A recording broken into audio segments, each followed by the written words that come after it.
Blue statue.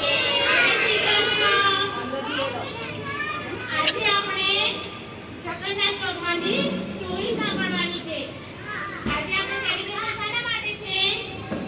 આપણે શાનું celebration કર્યું છે આજે? જગન્નાથ ભગવાન એ આજે એમનું જે રથયાત્રા ચાલુ કરી હતી એના વિશે આપણે આજે વાર્તા કરવાની છે. એમની જગન્નાથ ભગવાન એટલે કે આ કૃષ્ણ ભગવાન છે. કોણ? અને એની નાની બેન સુભદ્રા. કોણ? એ ત્રણ ભાઈ બહેન હતા. કોણ હતા? ભાઈ બહેન. Very good. જગન્નાથ ભગવાન એમની બેન એમના ઘરે આવી હતી. કહેવાતા હતા. શું કહેવાતું હતું? જગન્નાથ કહેવાતા હતા. જગન્નાથ એટલે આખા વિશ્વના નાથ. શું કહેવાય? વિશ્વના નાથ. મારે ફરવા જવું છે. ક્યાં જવું છે? આખા જગન્નાથપુરીની યાત્રા કરવા જવું છે.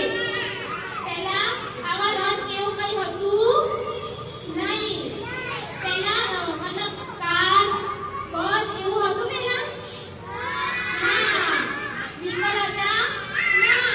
બધા પહેલા કંઈક બહાર ગામ જવું હોય ને તો ચાલીને જતા, પછી ઘોડાગાડી, ઊંટગાડી એવું હોય ને એના ઉપર જતા હતા. અત્યારે આપણે કંઈક બહાર જવું હોય તો ક્યાં ફટાફટ સ્કૂટર લઈને નીકળી જઈએ છીએ, હે ને?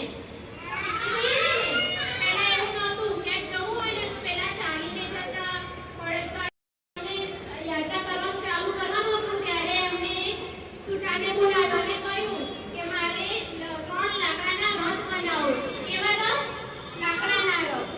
કે જેથી અમે આખા મામાના ઘરે કેટલા દિવસ રહ્યા? 7 days. 7 દિવસ રહ્યા. કેટલા દિવસ? 7 days. ઓકે. 7 દિવસ રહ્યા અને પછી પાછા આવ્યા. ઘરે આવ્યા. આવી રીતના એમને યાત્રા કરી અને ત્યાં